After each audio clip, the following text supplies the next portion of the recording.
রাসূলুল্লাহ সাল্লাল্লাহু আলাইহি ওয়াসাল্লাম তিনি বলছেন যে আমি আসার পরে যদি আজ মুসা নবী জীবিত থাকতো, ঈসা নবী জীবিত থাকতো, নবীজি বলেন তারা দুইজনেও আমি মুহাম্মদের অনুসরণ করা ছাড়া তাদের কোনো উপায় থাকতো না।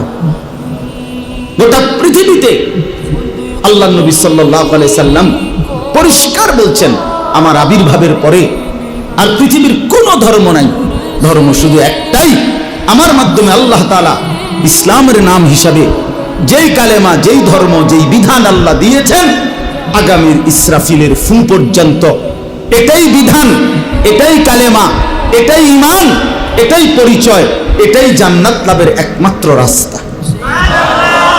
তো সেই পরিচয়টা আল্লাহ আমাদেরকে দিয়েছেন।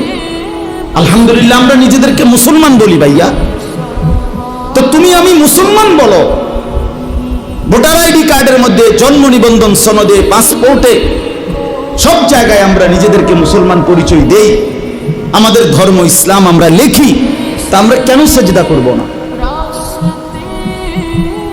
আমরা কেন নামাজ পড়ব না ভাইয়া? আমরা কেন রাসূলুল্লাহ সাল্লাল্লাহু আলাইহি সাল্লামের সুন্নাতের অনুসরণ করব না কেন? এর চাইতে বড় দুর্ভাগ্য আর কি?